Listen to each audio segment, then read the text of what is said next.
18,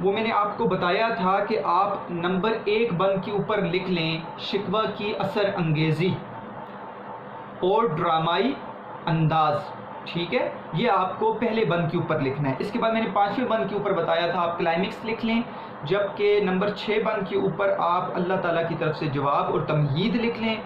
7واں، 8واں، 9واں اور 12واں بند، اس کے اوپر آپ اسلاف سے موازنہ لکھ لیں، اور 11واں، 13واں بند کے اوپر آپ دعوت عمل، جبکہ 10ویں بند کے اوپر آپ پر امید مستقبل لکھ لیں۔ یہ موضوعات ہیں، اسی کے اوپر ہم بات کریں گے اور اسی طریقے سے ہم پڑھیں گے۔ ہم اس طریقے سے نہیں پڑھیں گے جو کتاب کے اندر بند ہیں، ہم پڑھیں گے موضوعات کے اعتبار سے، تاکہ آپ کو تشریح میں سمجھنے میں کوئی مشکل پیش نہ آئے، اور ساتھ ساتھ انشاءاللہ تعالی اللہ نے چاہا تو ہم ساتھ ساتھ مشقی سوالات بھی اس کے ساتھ ہی حل کریں گے، تاکہ آخر میں آپ کے جیسے ہی 13 بند ختم ہو تو آپ کے ساتھ مشقی سوالات بھی حل ہو جائیں، جو انتہائی اہم حصہ ہوتا ہے۔ معروضی سوالات بیٹا بڑے اہم ہوتے ہیں۔ معروضی سوال ذہن میں رکھنا ہے آپ نے، کسی شعر کے اندر سے بھی معروضی سوال آ سکتا ہے۔ مثال کے طور پر پہلا اگر شعر ہم پڑھیں گے اور پہلا مصرع پڑھیں گے تو دل سے جو بات نکلتی ہے اثر رکھتی ہے، تو ڈیش سے جو بات نکلتی ہے زبان سے، دل سے، ٹھیک ہے، جذبات سے، تو اس طرح کے آپشنز آ سکتے ہیں۔ تو اس لیے آپ کو کم از کم یہ جو بار بار جواب شکوہ آپ کی کتاب میں ہے، اس کو بار بار پڑھنا چاہیے، تاکہ آپ کی زبان پہ وہ اشعار اگر یاد نہیں بھی ہوتے تو ان کے الفاظ کم از کم ذہن میں آ جائیں، کہ جس سے آپ کے لیے معروضی سوال ڈھونڈنے میں مشکل پیش نہ آئے۔ اس کے علاوہ مختلف معروضی سوال آ سکتے ہیں، جیسے کہ علامہ محمد اقبال کی نظم جواب شکوہ ڈیش میں لکھی گئی 1913، 1912، 1911، اس طرح کے ایم سی کیوز بھی آ سکتا ہے۔ کس حیت میں لکھی گئی؟ ایم سی کیوز پابند نظم ہے، آزاد ہے، معرہ ہے، ٹھیک ہے، اس طرح کا ایم سی کیوز بھی آ سکتا ہے۔ مسدس ہے، مخمس ہے، اس طرح کا بھی آ سکتا ہے۔ مربع اور مخمس، یہ ایم سی کیوز بھی آ سکتے ہیں۔ کس کتاب میں شامل ہے؟ یہ بڑا ایم سی کیوز ہے، بانگ درا میں، ٹھیک ہے، اس کے ماخذ کا، کہ جواب شکوہ کا ماخذ ڈیش ہے، بانگ درا، تو 3-4 کتابوں کے نام دے دیں گے۔ اس طرح کے جو آپ کے ایم سی کیوز ہیں وہ آتے ہیں، یا پھر کچھ صنعت کا نام آ جاتا ہے۔ مرکبات میں سے بھی بعض اوقات ایم سی کیوز آتے ہیں، جیسے کہ دل سے، ٹھیک ہے، مرکب ڈیش ہے، تو دل سے کون سا مرکب ہے؟ مرکب جاری ہے، مرکب اضافی ہے، مرکب توصیفی ہے، مرکب عطفی ہے۔ اس میں سے آپ کو ایک آپشن آپ کو لکھنا پڑے گا۔ تو یہ آپ نے ذہن میں رکھنا ہے بیٹا کہ نظم کے اندر سے بھی ایم سی کیوز آتے ہیں، سوانح قواعد کے اندر سے بھی مشقی سوالات بھی بڑے اہم ہوتے ہیں۔ آپ نے نظم کا حصہ نہیں چھوڑنا، اس کو اچھے طریقے سے پڑھنا ہے۔ ہم اب آتے ہیں اپنی کتاب کے پہلے بند کے اوپر، اور پہلے چیز کو سمجھنے کی کوشش کرتے ہیں پورے خلاصے کو، کہ آیا کہ ان 4 بند جو آج ہم پڑھنے جا رہے ہیں، ابتدائی 4 بند ہیں، اس کے اندر موضوع کیا ہے اور کیا بات علامہ اقبال نے جو ہے اس کے اندر لکھی ہے۔ بیٹا شکوہ کے اندر ابتدا میں شکوہ کرنے کی وجہ کو بیان کیا گیا تھا، کہ میں شکوہ کیوں کر رہا ہوں، کیوں ضیاءکار بنوں، سود فراموش رہوں، فکر فردانہ کروں، محو غم دوش رہوں، نالے بلبل کی سنوں اور ہمتن گوش رہوں، ہم نوا میں بھی کوئی گل ہوں کہ خاموش رہوں۔ تو یہ جو ابتدا کی گئی تھی شکوے کے اندر، تو شکوہ جیسے ہی آیا اور پیش کیا گیا تو لہجہ ذرا سخت تھا، ٹھیک ہے، اس میں ایسی باتیں تھی، رحمتیں ہیں تیری اغیار کے کاشانوں پر، برگ گرتی ہے تو بیچارے مسلمانوں پر۔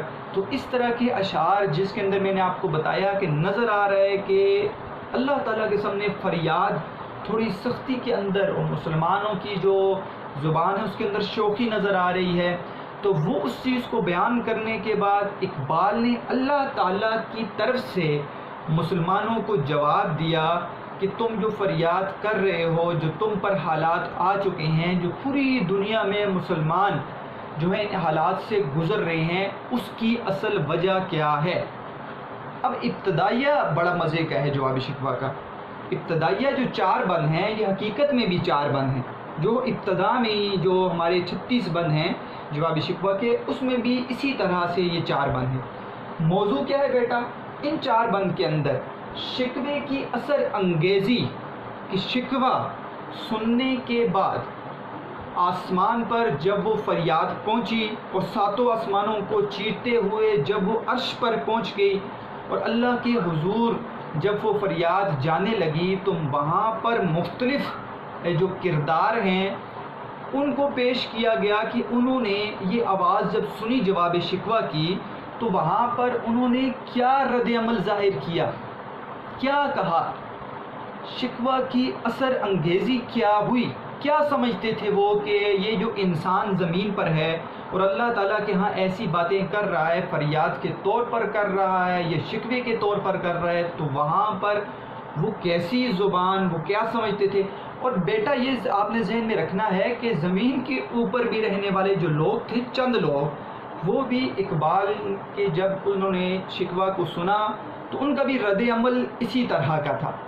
اسی وجہ سے اقبال نے ابتدا میں ہی یہ بات بیان کر دی، اور کردار جو حقیقت نہیں ہے لیکن ہمیں لگ رہا ہوگا کہ حقیقت ہے، ابھی بات بیان کروں گا میں آگے کہ اس میں کون سی خوبی پائی جاتی ہے صنعت کی، تو آپ کو لگ رہا ہوگا کہ جیسے کردار سچی کے بنائے گئے ہیں، ٹھیک ہے، اور ڈرامائی انداز کو حقیقت میں اختیار کیا گیا ہے، وہ اس لیے اختیار کیے گئے زمین پر رہنے والے بھی یہی باتیں کرنے لگ گئے تھے۔ آپ یہ نہ سمجھیں کہ ستارے یہ بات کر رہے ہیں، سیارے یہ بات کر رہے ہیں، بلکہ زمین پر رہنے والے بھی یہ بات کر رہے تھے۔ تو اسی وجہ سے شکوے کا اثر جب پہنچا تو وہاں پر کیا ہوا، اس بات کو ڈرامائی انداز میں پیش کریں گے اقبال اپنے بند نمبر 1 سے لے کر بند نمبر 4 تک۔ میں نے آپ کے آسانی کے لیے ڈرامہ جب پیش کیا جاتا ہے بیٹا، وہ صنف ہے ادب کی، تو آپ کو پتہ ہے اس کے اندر سب سے جو خاص چیز ہوتی ہے وہ ہوتے ہیں کردار، کریکٹرز جس کو آپ کہتے ہیں۔ کریکٹرز میں اگر آپ دیکھیں، کردار دیکھیں، تو میں نے آپ کے سامنے 6 کردار یہاں پر ذکر کیے ہیں۔ انہی 6 کرداروں کو لایا گیا ہے اپنے بند نمبر 1 سے 4 کے اندر، اور بڑے ہی خوبصورت طریقے سے جواب شکوہ کے ابتدا کو ذکر کیا گیا ہے۔ ایک کردار یہاں پر ہے پیر گردوں۔ پیر گردوں ظہل سیارے کو بھی کہتے ہیں، اور بوڑھے آسمان کی طرف بھی اشارہ کر سکتے ہیں، اور یہاں پر کہہ سکتے ہیں پیر کا مطلب تو بوڑھا ہوتا ہے، تو گردوں کا مطلب ہے آسمان، بوڑھا آسمان، یا پھر دوسرا مطلب لغت کے اندر آپ کو ظہل سیارہ ملے گا۔ اس کے علاوہ سیارے، دوسرے کردار کے سیاروں نے جب یہ سنا تو انہوں نے کیا کہا، پیر گردوں نے کیا کہا۔ تیسرا کردار چاند نے جب یہ شکوہ سنا تو اس نے آسمان پر کیا باتیں کی۔ کہکشاں نے سنا تو اس نے کیا بات کی۔ رضوان جنت کا داروغہ، ٹھیک ہے، جس نے یہ بات سنی تو وہ کیا سمجھا کہ یہ کہاں سے یہ شکوہ پیش کیا جا رہا ہے۔ اور اس کے بعد بڑے ہی خاص طریقے پر فرشتوں نے جب یہ باتیں سنی شکوہ والی تو ان نے کیا اظہار خیال کیا۔ فرشتوں والی بات بڑی اہم ہے بیٹا، اس لیے کہ یہ آپ کا سوال بھی ہے، ٹھیک ہے، اور اس سوال کو اپنے ذہن میں رکھنا ہے۔ ہمارے بند نمبر 1 سے 4 تک سوال نمبر بے بھی حل ہو جائے گا۔ سوال نمبر بے کیا ہوگا؟ سوال نمبر بے شکوہ سن کر فرشتوں نے کن خیالات کا اظہار کیا۔ تو جب ہم اس کو پڑھ لیں گے تو ہم ان کی ہیڈنگز کو جانیں گے کہ ان کی ہیڈنگز کیا ہیں، اور یہ سوال آپ کا حل ہو جائے گا۔ ساتھ ہم ایک اور سوال بھی حل کریں گے جو بیچ میں آپ کو انشاءاللہ میں بتا دوں گا۔ تو اب ہم بیٹا اپنی کتاب سے اس کو پڑھتے ہیں۔ طریقہ کار یہ ہے، تشریح میں آپ کے سامنے جب کلاس کے اندر بھی پیش کرتا تھا، میں آپ کو کہتا تھا سب سے پہلے آپ نے شعر کے اوپر، ٹھیک ہے، مشکل الفاظ کے معنی کو لکھنا ہے۔ سب سے اہم کام شعر کو جاننے کے لیے اس کے مشکل الفاظ کے معنی ہیں، جو میں نے یہاں پر تحریر کر دیے ہیں آپ کے سامنے آپ کی آسانی کے لیے، اور ساتھ بتاؤں گا آپ نے کتاب کے اوپر نظر رکھنی ہے بیٹا، ٹیکسٹ کو دیکھنا ہے، اس کے اوپر مشکل الفاظ کے معنی کو تحریر کرنا ہے۔ کیونکہ یہ کلاس نہیں ہے، میں آپ کے سامنے ویڈیو لیکچر ریکارڈ کر رہا ہوں، تو ابتدا سے بتایا گیا کہ آپ نے اپنی کتاب کو سامنے رکھ کر پڑھنا ہے۔ دوسری میں کیونکہ میں کوئی بھی بات کتاب کے اندر سے کرتا ہوں اور اپنی طرف سے یہاں پہ لیکچر کوشش کرتا ہوں کتاب ہاتھ میں پکڑی ہو، اور ویسے تو میں یہاں سے بھی بیان کر سکتا ہوں، لیکن کتاب کو آپ نہیں سمجھیں گے جب تک آپ کتاب اپنے سامنے نہیں رکھیں گے یا میں نہیں پڑھوں گا۔ بتا دیا مشکل الفاظ کے معنی، پہلا کام مشکل الفاظ کے معنی۔ دوسرا کام سادہ مفہوم سمجھنا ہے، تشریح، ٹھیک ہے، تشریح سے پہلے سادہ مفہوم شعر کا سمجھنا ہے، یہ دوسرا کام ہے۔ تیسرا کام ہے پھر آپ نے تشریح کے اوپر جانا ہے، پھر آپ نے اس کے اندر خاص پوائنٹس کو ڈھونڈنا ہے، کن خاص پوائنٹس پر شعر کے اندر میں بات کر سکتا ہوں یا کر سکتی ہوں. میرے اسٹوڈنٹس طلبہ بھی ہیں، طالبات بھی ہیں، تو دونوں کے لیے. تو آپ نے کیا کرنا ہے بیٹا، آپ نے اس شعر کے مفہوم کو سمجھنا ہے. مفہوم کے سمجھنے کے بعد تشریح کے خاص نکات پر بات کرنی ہے. پھر اس کے بعد آپ نے آخر میں بیٹا فنی جائزے کے اوپر بھی نظر رکھنی ہے، تاکہ آپ سے کوئی مرکبات نہ رہے اور جلدی جلدی سے آپ مرکبات یا کوئی صنعت یا علم بیان کی جو خاص چیزیں ہیں ان کو بیان کر سکیں. اب کتاب کے اندر دیکھیں بیٹا، کتاب کا جو اوپر والا حصہ ہے یہ میں نے بیان کر دی، میں دوبارہ پڑھ دیتا ہوں. 1911 میں علامہ اقبال نے اپنی شورۂ آفاق مشہور نظم شکوہ لکھی، جس میں مسلمانوں کی شان و شوکت کے بعد ان کے زوال کا ذکر کیا گیا. اس نظم میں اقبال نے مسلمانوں کے زوال پر ان کی زبانی اللہ تعالیٰ سے شکوہ کیا. اب جواب شکوہ انہوں نے 1913، اس کے اوپر آپ لکھ لیں، یہ بیرونی موچی دروازہ کہاں پہ پڑی گی، بیرونی موچی دروازہ کے باہر ایک جلسے کا انعقاد کیا اور لوگوں کو بتایا گیا کہ آج اقبال جواب شکوہ پڑھنے والے ہیں، اور لوگ آئے اور اقبال نے خود جواب شکوہ پڑھی. اور خاص طور پر بلکان فنڈ جو میں نے آپ کو بتایا تھا، جنگ بلکان، اس کے لیے بہت ساری رقم جمع کی گئی جو بلکان فنڈ میں دی گئی.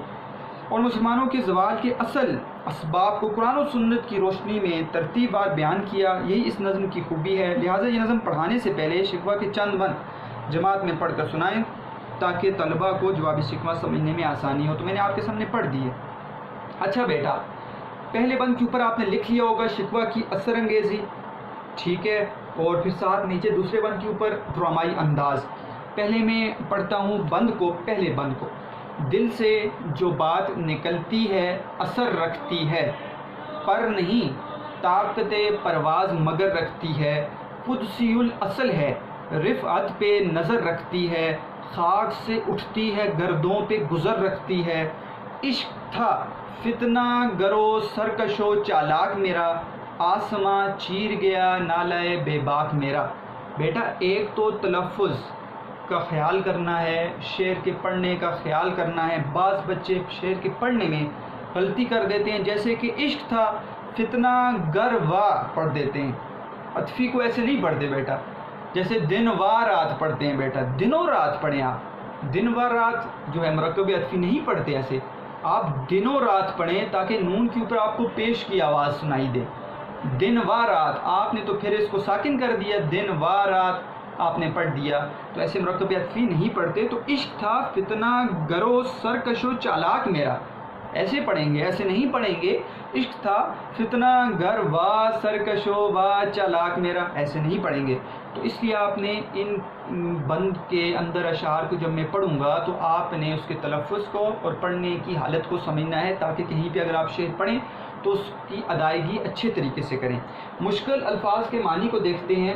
طاقت پرواز، اڑنے کی طاقت، مرکب اضافی. قدسی الاصل یعنی فرشتوں کی طرح پاکیزہ، میں نے صرف پاکیزہ لکھا ہے، آپ پاکیزہ لکھ لیں. قدسی الاصل پاکیزہ. رفت، رفت کہتے ہیں بیٹا بلندی کو. گردوں، گردوں کہتے ہیں آسمان کو. فتنہ گرو سرکش، ٹھیک ہے، بغاوت. فتنہ اور سرکشی یہ ایک ہی چیز ہے، جس کو کہتے ہیں باغی ہو جانا، سرکشی کرنا. نالہ بے باک، نالا جو کہتے ہیں بیٹا وہ رونے کو کہتے ہیں، آپ یہاں پہ فریاد لکھ لیں. بے باک، ٹھیک ہے. سابقہ اور لاحقہ آپ نے پڑھے ہوں گے، اس میں آپ کا کام یہ آپ نے مجھے بتانا ہے کہ بے باک میں سابقہ کون سا ہے اور لاحقہ کون سا ہے. بے باک بے خوف، یہاں پر بے خوف میں بھی سابقہ اور لاحقہ آ گیا ہے. تو یہ ہے اس کے مشکل الفاظ کے جو ہے معنی. ہم مفہوم کی طرف جاتے ہیں. مفہوم کو پڑھتے ہیں کہ دل سے جو بات نکلتی ہے اثر رکھتی ہے، یعنی جو بات سچی ہوتی ہے اس کے اندر اثر ہوتا ہے. پر نہیں طاقت پرواز مگر رکھتی ہے، اس کے پر نہیں ہوتے لیکن اس کے اندر اڑنے کی طاقت ہوتی ہے. کیوں ہوتی ہے؟ وہ آسمان پر چلی جاتی ہے. اڑنے کا ذکر یہاں پر تب کیا. قدسی الاصل ہے رفعت پہ نظر رکھتی ہے، وہ پاکیزہ بات ہوتی ہے، سچی بات ہوتی ہے، فرشتوں کی طرح پاکیزہ ہوتی ہے، اور اس کی نظر بلندی پر ہوتی ہے، آسمان کی طرف ہوتی ہے. خاک سے اٹھتی ہے گردوں پہ گزر رکھتی ہے، زمین سے وہ بات کہی جاتی ہے اور اس کی آواز آسمانوں میں سنائی دیتی ہے۔ عشق تھا فتنہ گرو سرکش و چالاک میرا۔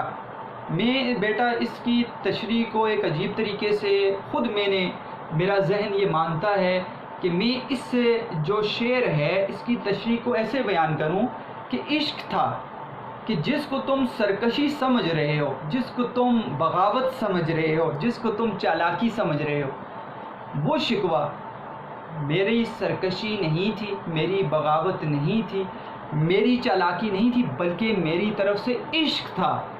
تو تم کیوں اس پہ اعتراض کر رہے ہو؟ پھر عشق تھا، عشق سے مراد ہے شکوہ۔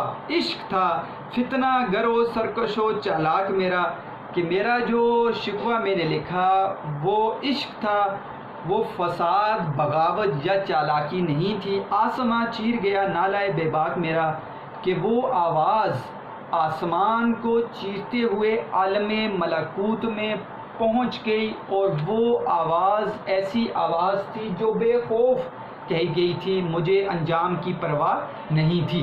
تو یہ ہے آسان مفہوم، اگر آپ دوبارہ اس کو سنیں گے ایک دفعہ تو آپ کو اس کا مفہوم سمجھ آ جائے گا۔ تو یہ آسانی بھی ہے، کلاس کے اندر آپ جو ہے وہ دوبارہ نہیں بار بار بتا دیتے ہیں، لیکن لیکچر کے اندر ویڈیو کے اندر آپ کو اس بات سمجھ نہیں آئی تو آپ ایک دفعہ دہرا کے بھی سن سکتے ہیں اس بات کو۔ اب آتے ہیں بیٹا اس کی تشریح کی طرف۔ تو شکوے کی اثر انگیزی، دل سے جو بات، دیکھیں دل سے بات نکلنا محاورہ ہے، یعنی دل سے جو بات، بات تو دل سے نہیں ہوتی، بات تو ہم زبان سے کہتے ہیں، لیکن دل سے وہ بات کی جاتی ہے، وہ بات جس کی حقیقت میں وہ بات سچی ہو، اس کے اندر جھوٹ کا احتمال نہ ہو، اور جو بات دل سے کی جائے جس کے اندر سچ ہو، جس کے اندر ٹھیک ہے اخلاص ہو، اور وہ اللہ تعالیٰ کے حضور پیش کی جائے، اس بات کے اندر کیا ہوگا؟ اثر ہوگا، اس کے اندر ایسا اثر ہوگا کہ وہ بات آپ اگر لوگ اس کو جیسی بھی سمجھیں، لیکن اللہ تعالیٰ کے ہاں وہ بات کیا ہوگی؟ قبول ہوگی۔ تو دل سے جو بات نکلنا، یہ بات یہاں پر خاص نقطہ ہے، اس کے اوپر آپ نے بات کرنی ہے۔ پر نہیں طاقت پرواز مگر رکھتی ہے، دیکھیں ایسی بات کہتا ہے جو سچی ہوتی ہے۔ اب آواز تو ہم نے بات کر دی، تو ہم نے بات کی، اگر ہم کمرے میں ہیں، ایسے کمرے میں جہاں پہ کوئی بھی نہیں ہے تو سننے والا تو کوئی نہیں ہے، ایک وہ انسان ہے اور دوسرا کون ہے بیٹا؟ دوسرا اللہ کی ذات ہے۔ پھر یہ لوگوں کے سامنے بات کی تو وہ بات تو لوگوں تک پہنچے گی، تو آسمانوں تک کیسے جائے گی؟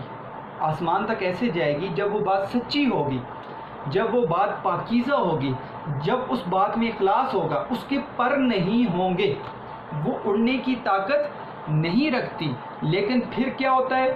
پر نہیں ہے لیکن طاقت پرواز مگر رکھتی ہے، اس کے اندر سچائی ہی اتنی ہے کہ اس کے اندر اتنی طاقت ہے کہ وہ آواز آسمان تک اڑتی ہوئی چلی جاتی ہے، اور اس کی آواز جو ہے وہ آسمانوں میں سنائی دیتی ہے، اور اللہ کے حضور وہ پہنچ جاتی ہے۔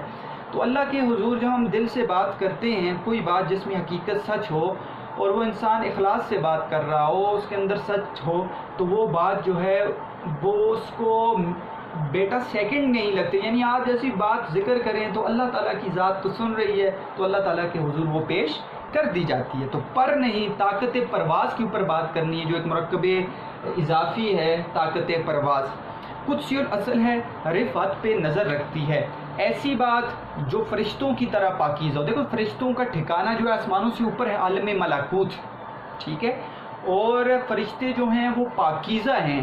کیوں؟ فرشتوں کے اندر اللہ تعالیٰ نے نفس نہیں رکھا، نفس سے مراد یہ ہے کہ اللہ تعالیٰ نے ان کے اندر ایسا مادہ پیدا ہی نہیں کیا جس سے وہ برائی کی طرف جائیں، تو فرشتوں کے اندر برائی کا مادہ ہی نہیں ہے۔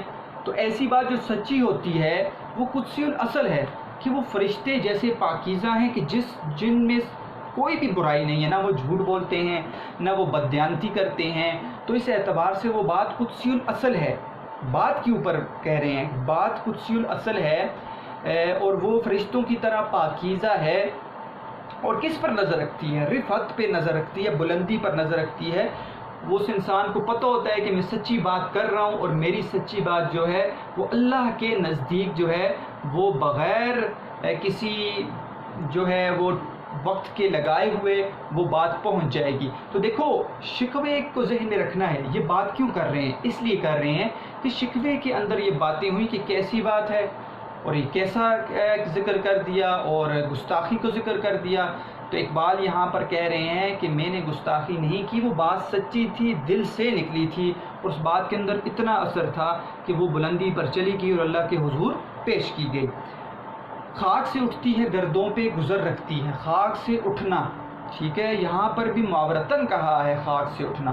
خاک سے اٹھنے سے مراد یہ ہے کہ خاک زمین مراد ہے اور گردوں آسمان مراد ہے، کہ وہ بات جو زمین پر رہنے والے انسان کرتے ہیں وہ بات سچی ہوتی ہے تو گردوں پہ گزر رکھتی ہے، تو اس کی پہنچ جو ہوتی ہے وہ آسمان تک چلی جاتی ہے۔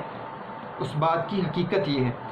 اب آگے اس شعر کے اوپر کہ عشق تھا فتنہ گرو سرکش و چالاک میرا، کہ جس کو اے لوگوں تم سمجھ رہے ہو کہ یہ سرکشی ہے، یہ بغاوت ہے، یہ چالاکی ہے، وہ سرکشی نہیں ہے، وہ بغاوت نہیں ہے، وہ چالاکی نہیں ہے، وہ کیا ہے؟ وہ میرا عشق تھا، وہ میرا عشق تھا۔ اور لوگ یاد رکھیں دین اسلام کے اندر بیٹا، دین اسلام کے اندر یہ اجازت ہے کہ آپ اللہ تعالیٰ کے حضور جو ہے آپ مکالمے کے انداز میں آپ کہہ سکتے ہیں خدا کو، آپ اپنی فریاد کو پہنچا سکتے ہیں، جبکہ بعض مذاہب میں اس چیز کی اجازت نہیں ہے۔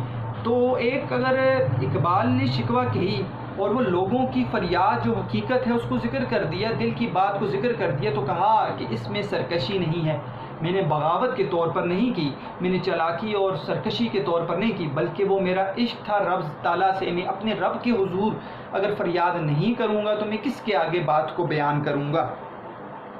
آسماں چیر گیا نالائے بے باک میرا، ٹھیک ہے، نالائے بے باک، نالائے بے باک سے مراد بیٹا بے خوف فریاد، لیکن یہاں سے مراد آپ کیا لے سکتے ہیں؟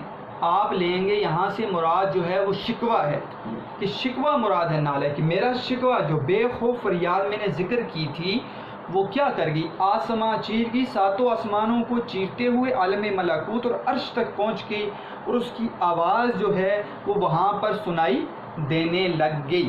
مجھے امید ہے کہ آپ کو اب اس بند کی سمجھ آ گئی ہوگی۔ تو بیٹا ایک شعر بھی ہے اس کے ساتھ کہ سبق ملا ہے یہ معراج مصطفیٰ سے مجھے، کہ عالم بشریت کی زد میں ہے گردوں، کہ عالم بشریت کی زد میں ہے۔ دیکھیں معراج مصطفیٰ نبی علیہ السلام کی معراج سے ہمیں یہ سبق ملا ہے کہ عالم بشریت کی زد میں ہے گردوں، کہ انسان جو ہے زمین پر ہے لیکن اس کی پہنچ کہاں تک ہے؟ آسمانوں تک ہے، اس کی آواز وہ اگر نہیں جا سکتا۔ نبی علیہ السلام تو خود جو ہے وہ اپنی ذات کے ساتھ اوپر تشریف لے گئے، کوئی خواب نہیں ہے، ہمارا ایمان یہ خواب نہیں ہے بلکہ حقیقت میں وہ تشریف لے گئے ہیں۔ اور انسان اگر نہیں جا سکتا، اپنے رب کو نہیں دیکھ سکتا، لیکن انسان اپنے رب، ٹھیک ہے، اللہ تعالیٰ خود کہتے ہیں، قرآن کی آیت کا مفہوم ہے کہ بے شک میں جو ہوں اپنے بندے کی شارک سے بھی زیادہ قریب ہوں۔ شارک سے بھی زیادہ قریب کا کیا مطلب ہونا؟ شارک سے بھی زیادہ قریب مطلب یہ ہے کہ انسان تو بات کرے گا تو دل کی بات بھی اللہ تعالیٰ سن لیتے ہیں اور زبان سے نکلی ہوئی بات بھی اللہ تعالیٰ کے ہاں پہنچ جاتی ہے۔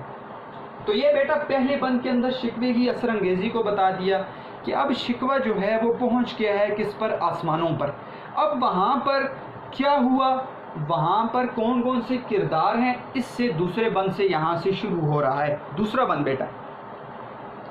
پیر گردوں نے کہا سن کے کہیں ہے کوئی، بولے سیارے سرے عرش بری ہے کوئی، چاند کہتا تھا اہل زمیں ہے کوئی، کہکشاں کہتی تھی پوشیدہ یہی ہے کوئی، کچھ جو سمجھا میرے شکوے کو تو رضواں سمجھا، مجھے جنت سے نکالا ہوا انسان سمجھا۔ جو مشکل الفاظ ہیں، پیر گردوں، زحل سیارہ بھی کہہ سکتے ہیں آپ، یا بوڑھا آسمان ایک کردار، ٹھیک ہے، رضوان داروغہ جنت دوسرا کردار یہاں پر ذکر کیا گیا ہے بیٹا، تیسرا کردار سیارے ذکر کیے گئے ہیں، چوتھا کردار چاند کو ذکر کیا گیا اور پانچویں کردار کہکشاں کو ذکر کیا گیا ہے۔ تو اس کے مشکل الفاظ کے معنی آپ کو پتہ چل گئے، اور ساتھ یہاں پر رضوان تک ابھی فرشتوں یعنی 5 کرداروں کا ذکر اس بند کے اندر کیا گیا ہے۔ مفہوم کو آپ سمجھ لیں گے ہوں گے آپ کہ ڈرامائی انداز کے اندر 5 کرداروں کا ذکر اس بند کے اندر آپ کو ملے گا۔ ایک کردار پیر گردوں ہے۔ پیر گردوں نے کیا کہا؟ سن کے کہیں ہے کوئی، کہ یہاں پر جب اس نے شکوہ سنا تو کہا کہ کہیں کوئی موجود ہے جو باتیں کر رہا ہے۔ اسے حقیقت کا پتہ نہیں ہے کون ہے، لیکن اس نے کہہ دیا کہیں ہے کوئی۔ اس کے بعد بیٹا ایک نشان ہے رموز اوقاف میں سے، آپ نے مجھے یہ بتانا ہے، آپ کا کام ہے کہ یہ رموز اوقاف میں سے کون سا نشان ہے۔ بولے سیارے سرے عرش بری ہے کوئی۔ دوسرا کردار، سیارے کہنے لگے فریادی عرش پر موجود ہے، عرش سے آواز آ رہی، زمین سے آواز نہیں آ رہی۔ چاند کہتا تھا نہیں اہل زمین ہے کوئی، چاند کہنے لگا نہیں زمین کے اوپر سے کوئی بات کر رہا ہے۔ کہکشاں کہتی تھی پوشیدہ یہی ہے کوئی، کہکشاں جو ہے بیٹا ستاروں کا بنا ہوا ملکی وے جس کو آپ کہتے ہیں جھرمٹ، وہ کہنے لگی، کہکشاں کہنے لگی نہیں یہاں پر کوئی چھپا ہوا بیٹھا اور یہیں سے باتیں کر رہا ہے۔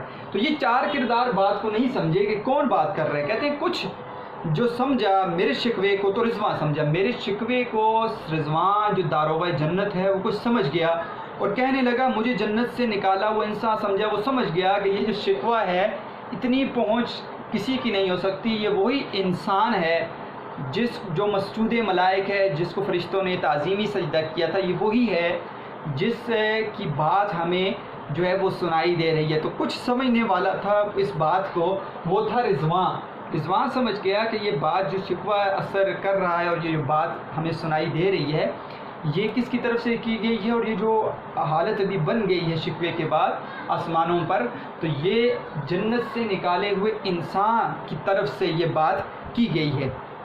اب بیٹا اس کی تشریح کو سمجھیں آپ، آسان ہے کہ ڈرامائی انداز میں یاد رکھیں کردار ہوتے ہیں، 5 کرداروں کے ذکر کو یہاں پر جو ہے وہ پیش کی ہے علامہ اقبال نے۔ پیر گردوں نے کہا سن کے کہیں ہے کوئی، زحل سیارہ یا بوڑھا آسمان، عمومی طور پر آسمان جو ہے وہ سب دنیا میں پہلے بنایا گیا اور اس وجہ سے اس آسمان کو بوڑھے آسمان کی طرف جو ہے شعراء نسبت کرتے ہیں اور کہتے ہیں کہ یہاں سے ہی سارے اعمال جو انسان اللہ تعالیٰ کے حضور پیش کرتا ہے تو اللہ تعالیٰ کی طرف سے ویسے ہی حالات آتے ہیں، تو آسمان کی نسبت اس لیے کرتے ہیں۔ اللہ تعالیٰ تو ہر جگہ موجود ہیں، لیکن ٹھکانہ ہم آسمان بلندی کی طرف کہتے ہیں کہ اللہ تعالیٰ کی ذات جو ہے وہ آسمانوں پر موجود ہے۔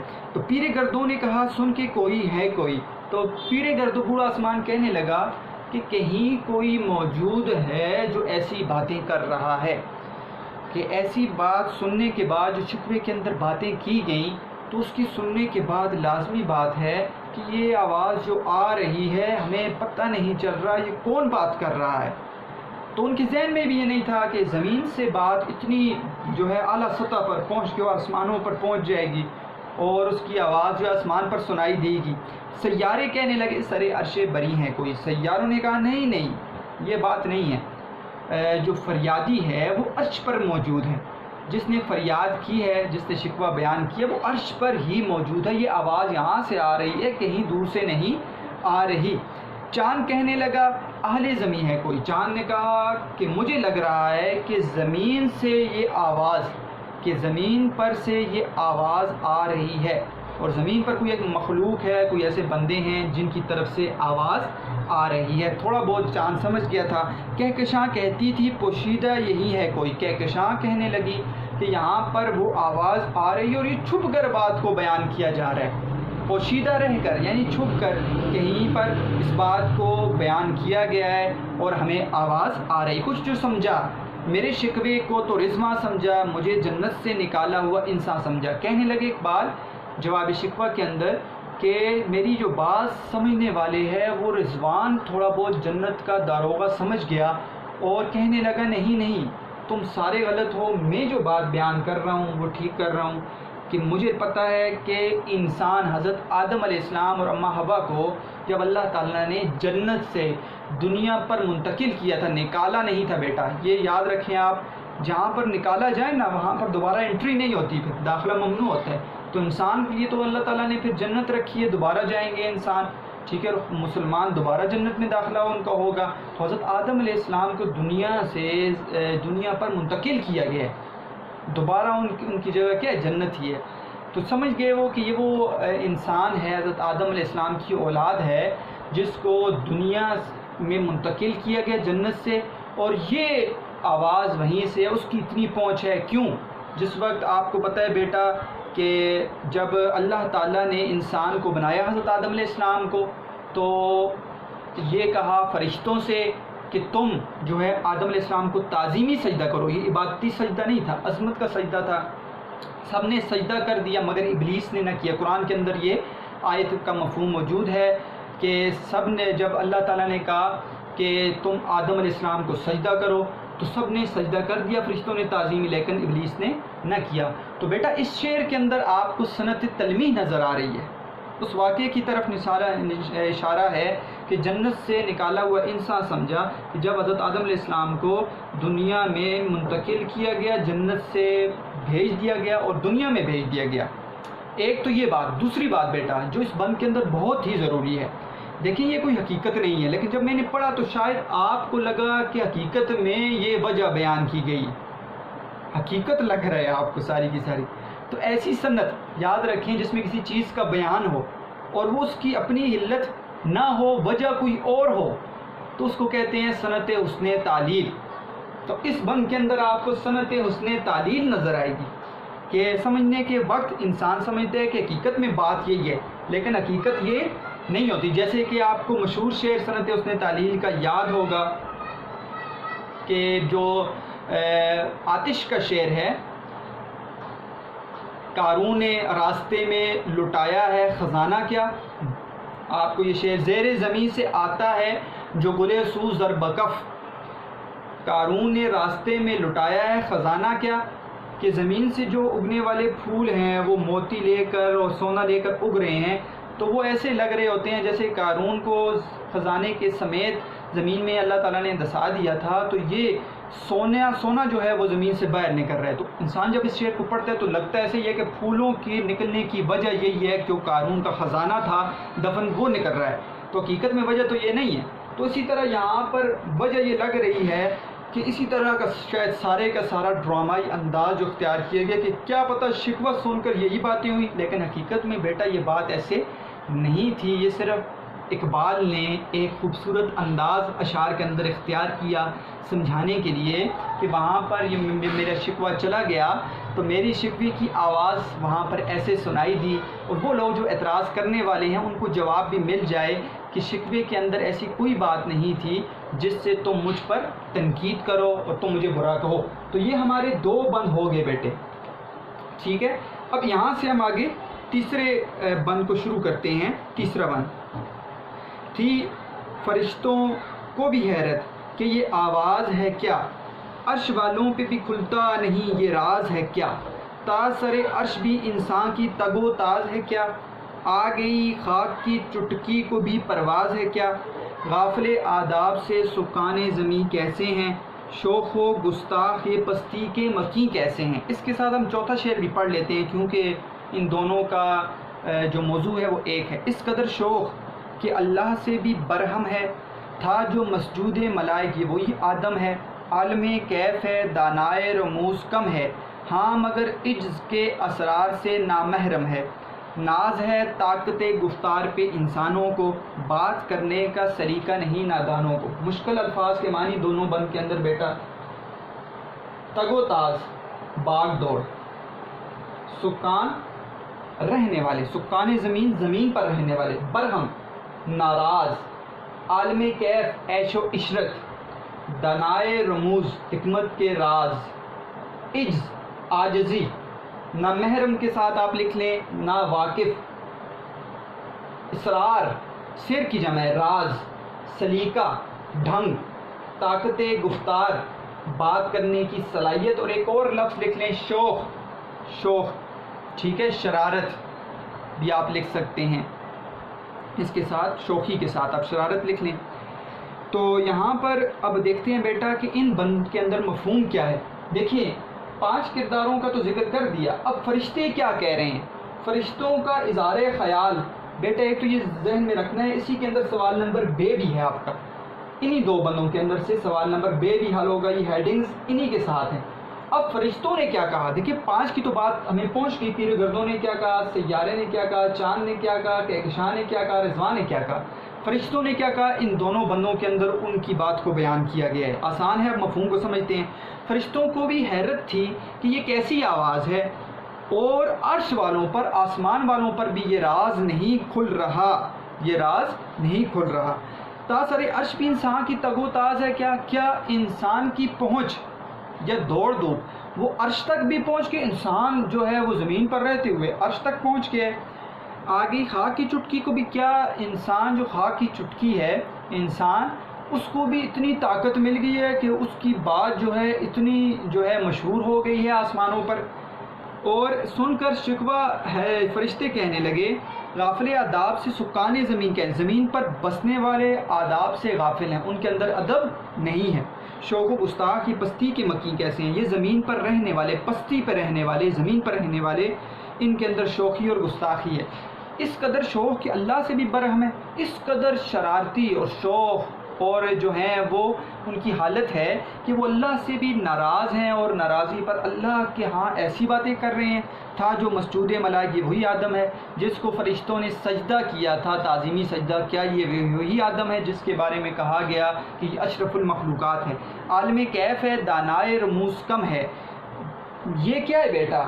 عیش و عشرت کی حالت میں رہتے ہوئے زمین کے اوپر اب یہ حکمت کے رازوں کو کم جان رہا ہے، اور تب یہ اللہ تعالیٰ پر ایسے باتیں، اس کو نہیں پتا کہ اللہ تعالیٰ نے اس کے ساتھ کیا آگے کرنا ہے، اور وہ یہ سمجھ رہا ہے کہ اللہ تعالیٰ جو ہے اس پر اب رحمتوں کو دور کر دی اللہ تعالیٰ نے، اور وہ دانائے رموز کم ہے، اور حکمت کے راز کو اب کم جاننے لگ گیا ہے۔ ٹھیک ہے، عیش و عشرت کی حالت میں رہتے ہوئے کیا کر رہے ہیں اب وہ اللہ تعالیٰ کے رازوں کو، حکمت کو کم جاننے لگ گئے۔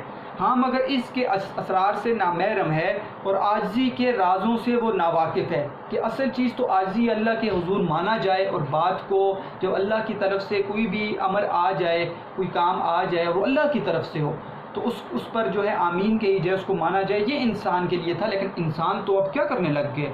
وہ تو ایسی باتیں کرنے لگ گئے جو شکوے کے اندر تھا۔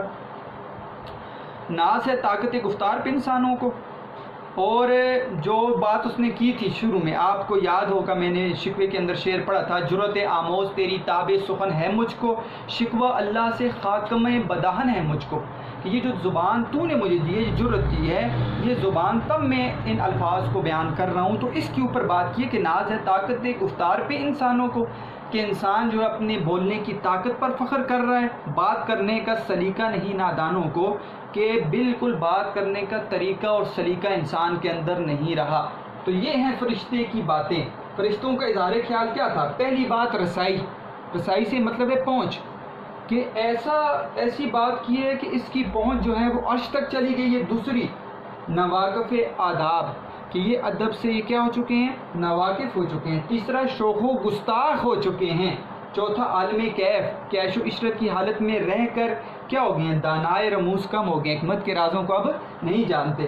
اور عاجزی کا فقدان ہے کہ اب اس کے اندر سے عاجزی ختم ہوگی، اللہ کے ہاں کیا پیش کرنا چاہیے؟ غرور و تکبر کو چھوڑ کے عاجزی پیش کرنی چاہیے۔ تو اس سوال کے اندر بھی بیٹا آپ نے یہی ہیڈنگ دینی ہے جو میں نے آپ کو بتائی ہیں، آپ کا یہ سوال نمبر بے حل ہو جائے گا۔ ساتھ ساتھ جو سنت تلمیح ہم نے پڑھی ہے، آپ کا سوال نمبر بیٹا دال، اس نظم سے ایسے مصرے چن کر لکھیں جن میں صنعت تلمیح کا استعمال ہو۔ تو میں نے آپ کو بتا دیا صنعت تلمیح کا استعمال اوپر ہوا ہے، ٹھیک ہے۔ جیسے کہ مشہور شعر ایک اور بھی آپ کو پتا ہے، بے خطر کوت پڑا آتش نمرود میں عشق، عقل ہے محو تماشائے لبے بام ابھی، صنعت تلمیح کا شعر ہے۔ تو صنعت تلمیح جس میں کسی واقعے کی طرف اشارہ کی جائے تو وہاں پہ واقعے کی طرف اشارہ تھا۔ تو یہاں پر اب بیٹا دونوں بندوں کو دیکھتے ہیں اس کے اندر کیا بات ہے۔ تو اب فرشتوں کو بھی حیرت ہونے لگی، اور فرشتے یہ کہنے لگے کہ وہ انسان جس کو اللہ تعالیٰ نے بنایا اور اللہ تعالیٰ نے کہا کہ اس کو تعظیمی سجدہ کریں، تو اس سجدے کے بعد اس کو اشرف المخلوقات کا درجہ دیا۔ اللہ تعالیٰ نے کہا جو میں جانتا ہوں فرشتوں تم وہ نہیں جانتے، اور انسان جو ہے وہ اشرف المخلوقات ہے، اس کے پاس نفس ہے، اس کے پاس برائی کا مادہ ہے لیکن پھر یہ اللہ کو مانے گا، تو اللہ تعالیٰ نے کہا کہ اس کو میں نے وہ خاص علم دیا ہے، چیزوں کا علم، اس کے بعد اس کے پاس حکمت بھی ہے، اس کے پاس اللہ تعالیٰ نے وہ ساری چیزوں کی فراوانی دی ہے جس سے زندگی گزار سکتا ہے۔ تو فرشتوں کو حیرت ہونے لگی کہ اللہ تعالیٰ نے اس کو جو ہے وہ خاص ایک مقام دیا تھا، اپنا نائب خلیفہ بنایا تھا اور اشرف المخلوقات کہا تھا، یہ کیسے زمین پر جا کے اب اللہ تعالیٰ کے ہاں برہم ناراضگی کا اور ایسی باتوں کا اظہار کر رہے ہیں جو شکوے کے اندر انہوں نے پیش کی۔ تو فرشتوں کو بھی حیرت تھی، کیا حیرت تھی؟ یہ آواز ہے، یہ کیسی آواز ہے؟ عرش والوں پہ بھی کھلتا نہیں یہ راز ہے کا، یہ کیسی باتیں ہیں جو 5 کے 5 اوپر کرداروں نے بات کی ہے کہ یہ عرش والوں کے ہاں جب سنائی دی گئی تو پیر گردوں کو بھی نہ سمجھ آئی کون ہے، سیاروں کو بھی نہ سمجھ آئی، چاند کو بھی نہ سمجھ آئی، کہکشاں کو بھی نہ سمجھ آئی۔ رضوان تھوڑا بہت سمجھ گیا لیکن یہ عرش والوں پر یہ راز نہیں کھل رہا کہ یہ آواز کہاں سے سنائی دے رہی ہے۔ تو بیٹا یہ ڈرامائی انداز ہے، حقیقت نہیں ہے۔ آپ نے حقیقت میں اس کو سمجھنا ہے کہ یہ تو شکوہ اور جواب شکوہ، اقبال نے مسلمانوں کی طرف سے شکوہ پیش کیا اور اللہ تعالیٰ کی طرف سے جواب دیا۔ ڈرامائی انداز اس لیے اختیار کیا تاکہ پڑھنے والوں کو سمجھ آئے اور اس وقت جو ٹارگٹ تھا وہ موجودہ مسلمان تھے تاکہ ان کی اصلاح ہو جائے۔ عرش والوں پہ تاثر عرش بھی انسان کی تگ و تاز ہے کیا کہ عرش تک بھی انسان کی جو ہے وہ تگ و تاز، مرکب عطفی کہ وہاں پر کیا ہوا ہے کہ اس کی پہنچ ہو گئی ہے، کہ وہ پہنچ چکا ہے، عرش تک بھی اس کی آواز سنائی دے رہی ہے۔ آ گئی خاک کی چٹکی کو بھی پرواز ہے کیا کہ اب انسان جس کو اللہ تعالیٰ نے مٹی سے بنایا اور انسان کو زمین پر بھیجا اور اپنی عبادت کے لیے بھیجا اور اس کی پہنچ اتنی ہو گئی ہے اور اس کو بھی پرواز، اس کے اندر بھی اس کے پر نکل آئے ہیں، جیسے ہم کہتے ہیں کسی کے پر نکل آئے ہیں، اس کے اندر بھی یہ گستاخی کا مادہ آ گیا ہے، اس کے اندر تغرور و تکبر آ گیا کہ وہ ایسی باتیں کر رہا ہے۔ غافل آداب سے سکان زمین کیسے ہیں؟ زمین پر بسنے والے، ٹھیک ہے، غافل آداب، آداب سے غافل، ٹھیک ہے، آداب سے بیٹا، آداب سے میں پر پہ یہ مرکب جاری ہوتے ہیں جب حرف جار کے ساتھ مل جائیں، سے میں پر یہ مرکب جاری ہیں۔ ساتھ ساتھ میں آپ کو فنی جائزے کے متعلق بھی بتا رہا ہوں۔ غافل آداب سے سکان زمین کیسے ہیں؟ غافل آداب سے سکان زمین کیسے ہیں؟ کیا مطلب ہوا کہ یہ جو فرشتوں نے کہا کہ آداب سے غافل ہیں زمین پر رہنے والے، اب ان کو بالکل یہ پتہ نہیں ہے کہ ادب کیا چیز ہے، یہ ادب سے غافل ہو چکے ہیں۔ شوخ و گستاخ یہ پستی کے مکی کیسے ہیں؟ یہ پستی میں رہنے والے، زمین پر رہنے والے، یہ شوخ ہو چکے ہیں، شوخ و گستاخ، مرکب عطفی۔ اور مرکب عطفی میں یاد رکھیں بیٹا، بعض اوقات متضاد معنی آتے ہیں جیسے دن اور رات، یا پھر مترادف الفاظ آتے ہیں ایک جیسے معنی۔ شوخ و گستاخ، تو شوخی اور گستاخی کا مطلب ایک ہی ہے کہ گستاخ زمین پر رہنے والے کیسے ہیں۔ اس قدر شوق کہ اللہ سے بھی برہم ہے، اس قدر گستاخی ہے کہ اللہ سے اب جو ان کا خالق ہے اور مالک ہے اس سے ناراضی کا اظہار کر رہے ہیں۔ تھا جو مسجود ملائک، یہ وہی آدم ہے، یہاں پر بیٹا صنعت تلمی ہے کہ مسجود ملائک کہ جب فرشتوں نے، میں نے آپ کو بتا دیا، سجدہ کیا تعظیمی حضرت آدم علیہ السلام کو، کیا یہ وہی آدم ہے جس کو اللہ تعالیٰ نے کہا، فرشتوں کو کہا گیا کہ تم ان کو سجدہ کرو؟ کیا یہ وہی آدم ہے؟ اور اس کی اتنی وقت تھی اور اب اللہ تعالیٰ کے ہاں ناراضی کا اظہار جو کر رہا ہے۔ عالم کیف ہے، جیسے ایک شعر میں ہے نا کہ فرشتہ مجھ کو کہنے سے میری تحقیر ہوتی ہے، میں مسجود ملائک ہوں مجھے انسان رہنے دو۔ فرشتہ مجھ کو کہنے سے میری تحقیر ہوتی ہے، میں مسجود ملائک ہوں مجھے انسان رہنے دو۔ عالم کیف ہے، دانائے رموز کم ہے، عیش و عشرت میں رہتے ہوئے، عالم کیف، ٹھیک ہے، عیش و عشرت میں رہتے ہوئے دنیا کے اندر اللہ تعالیٰ نے اس کو سب کچھ دے دیا، اب عیش و عشرت کے اندر رہتے ہوئے اب راز جو حکمت کے ہیں ان کو کم جاننے لگ گیا ہے۔ اب وہ دیکھیں اللہ تعالیٰ کی ہر بات کے اندر بیٹا کوئی حکمت ہے۔ انسان جب یہ سمجھ لے کہ انسان پہ دنیا میں انسان کا آنا اور پھر اس کے اوپر حالات آنے، ایک تو وہ ہے کہ وہ اپنے حالات کو خود بناتا ہے، ایک یہ اللہ تعالیٰ کی طرف سے حالات آ جائیں تو اس کے اندر لازمی کوئی حکمت ہوتی ہے۔ ہم بعض اوقات کسی بھی نقصان کو دیکھتے ہیں اور نقصان کو دیکھنے کے بعد ہم کہہ دیتے ہیں کہ یہ ہمارے ساتھ کیوں ہوا، حالانکہ اللہ تعالیٰ نے اس کو بڑے نقصان سے بچایا ہوتا ہے۔ تو یہ ہے حکمت، اللہ تعالیٰ کی ہر بات میں حکمت ہوتی ہے اللہ تعالیٰ کی۔ تو عالم کیف اب عیش و عشرت کے اندر رہ رہا ہے، غرور و تکبر کے اندر چلا گیا ہے، تو اللہ تعالیٰ کی حکمت کے رازوں کو اب کم جان رہا ہے۔ ہاں مگر اس کے اسرار سے نامحرم ہے، اب وہ عاجزی کے اسرار، اسرار سر کی جمع راز، نامحرم، ٹھیک ہے، سابقہ اور لائقہ، ٹھیک ہے، ناواقف، ٹھیک ہے، ایک محرم ہوتا ہے اور ایک ہوتا ہے نامحرم۔ آپ نے مجھے بتانا ہے محرم اور نامحرم میں فرق کیا ہے. تلاش کریں بیٹا اس کو، محرم اور نامحرم میں فرق کیا ہوتا ہے. مگر اس کے اسرار سے نامحرم ہے کہ عاجزی کے رازوں سے وہ کیا ہے بیٹا، نا واقف ہے. اس کو نہیں پتہ کہ عاجزی کیا چیز ہے. انسان کو تو اللہ تعالیٰ نے مٹی سے بنایا، اور مٹی سے بنانے کے بعد اس کے اندر عاجزی کا مادہ پیدا کیا. غرور و تکبر کی وجہ سے ہی جو ہے وہ ابلیس نے، شیطان نے سجدہ نہیں کیا تھا. تو اللہ تعالیٰ کو غرور و تکبر پسند نہیں ہے. ولا تمشی فی الارض مرحا، کہ زمین پر اتراتے ہوئے نہ چلو. اللہ تعالیٰ کو سب سے زیادہ جو بری چیز لگتی ہے بیٹا وہ غرور و تکبر ہے. عاجزی اللہ کو بڑی پسند ہے. عاجزی جو انسان کرتا ہے، اللہ تعالیٰ ہمارے اندر عاجزی کو ڈالیں. اور اللہ صلی تعالیٰ سے دعا ہے کہ انسان کے اندر بعض اوقات جو ہے وہ غرور و تکبر بھی پیدا کر دیتا ہے، لیکن اللہ تعالیٰ کے ہاں عاجزی ہونی چاہیے، اور عاجزی سے اللہ تعالیٰ انسان کو آگے لے کر جاتے ہیں. تو کہتے ہیں اس کے اسرار سے نہ محرم ہو چکا ہے، اب وہ غرور و تکبر کے اندر آ گیا ہے. ناز ہے طاقت گفتار پہ انسانوں کو کہ اب انسان کو جو زبان دی گئی ہے اور علم دے دیا گیا ہے، تو اس سے انسان کو کیا ہے جی، اپنی بات کرنے کی صلاحیت، طاقت گفتار بات کرنا، طاقت، ٹھیک ہے، قوت سے اب کیا ہے انسانوں کو اس پر کیا ہے، ناز ہے، فخر ہے. وہ کہتا ہے مجھے تو زبان مل گئی ہے، جیسے شکوے کے اندر ضرورت آموز تیری تاب سخن ہے مجھ کو. تو ناز ہے طاقت گفتار پہ انسانوں کو. بات کرنے کا سلیقہ نہیں نادانوں کو، اب بات کرنے کا طریقہ ہی نہیں آ رہا انسانوں کو. اللہ تعالیٰ نے بتایا ہے کہ مجھ سے اگر مانگنا ہے تم کس طرح مانگو گے، کس طرح بات کرو گے. تو یہ اب ایک حالات بنائے گئے ہیں، اور فرشتوں نے حقیقت میں یہ نہیں کہا، لیکن ایک جو منظر پیش کیا گیا ہے خوبصورت اقبال نے، تاکہ پتہ چل جائے. آگے سے اس کا جواب دیا گا کہ اللہ تعالیٰ نے اس شکوے کو کیسا سمجھا. تو پھر واضح ہو جائے گی کہ شکوے کی آواز سننے کے بعد اللہ تعالیٰ کے ہاں کس طور پر وہ شکوے کو پیش کیا گیا، اور وہ اللہ تعالیٰ نے اس کا جواب کیا دیا. بات آہستہ آہستہ کھلتی جائے گی. لیکن 4 پہلے جو بند ہیں ہمیں اس میں پتہ چل گیا کہ کن کرداروں نے کیا ذکر کیا، اور جواب شکوہ میں شکوہ سننے کے بعد ان کی اثر انگیزی کیا تھی، ان کا رد عمل کیا تھا.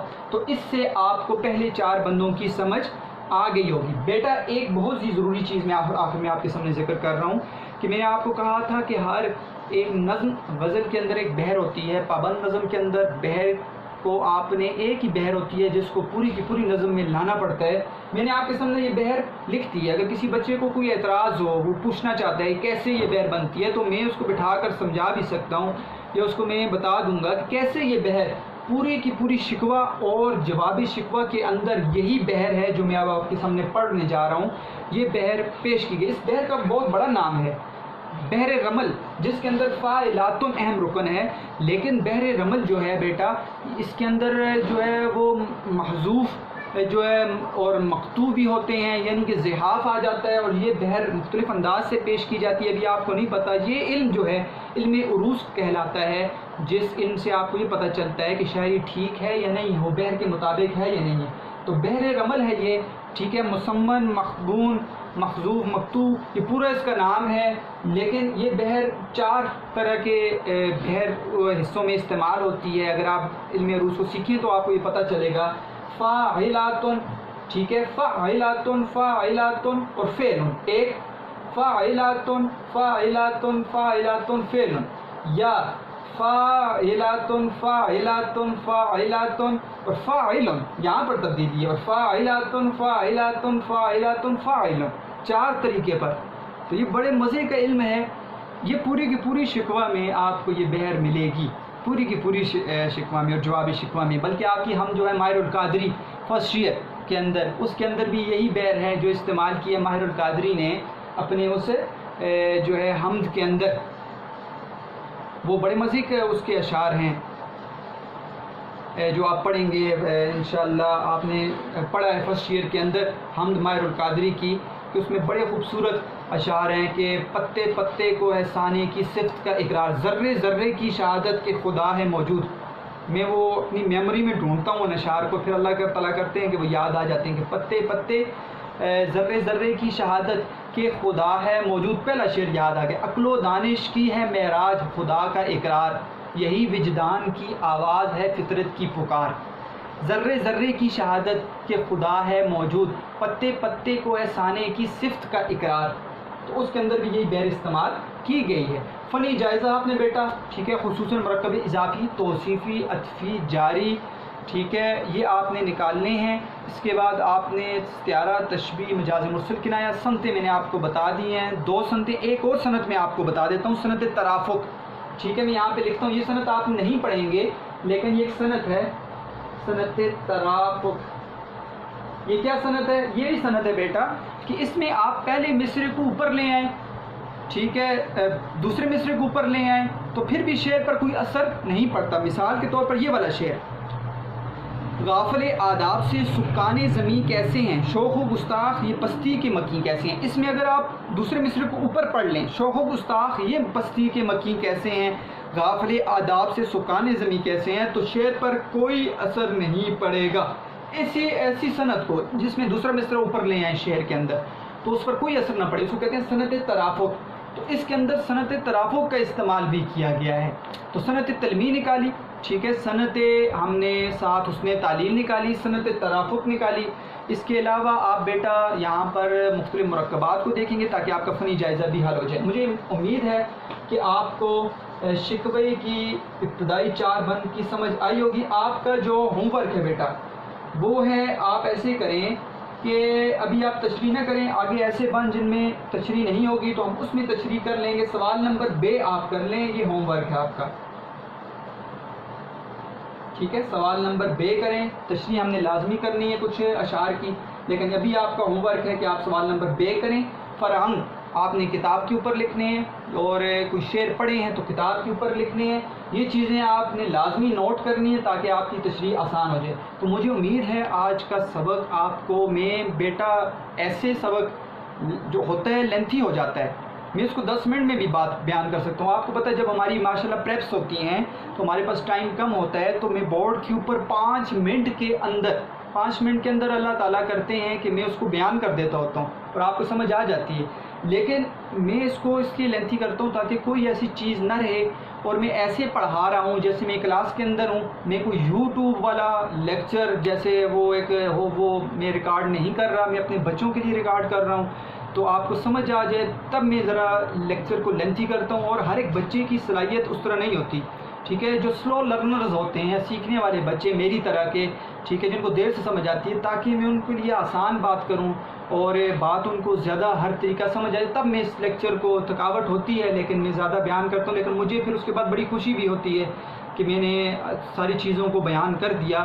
تو بیٹا آپ نے میرے لیے دعا بھی کرنی ہے، خصوصاً ٹھیک ہے صحت کے لیے، پورے عالم اسلام کے مسلمانوں کے لیے دعا کرنی ہے، اپنے گھر والوں کے لیے، اپنے والدین کے لیے دعا کریں، اپنے اساتذہ کے لیے دعا کریں ٹھیک ہے، اور جو حالات ہیں اللہ تعالیٰ ان حالات کو ٹھیک کرے اور دوبارہ وہ کلاس کا ماحول۔ یہ چیزیں اس طرح پڑھانا ہمارے لیے نہایت مشکل ہوتا ہے ٹھیک ہے، اور کیمرے کو دیکھتے ہوئے اور مشکل ہوتا ہے، اور یقین کریں عجیب سا بوجھ بھی ہوتا ہے، لیکن ہم نے کوشش کی ہے کہ آپ سے آپ کے گھر میں رہتے ہوئے آپ کو یہ تمام چیزیں پہنچیں۔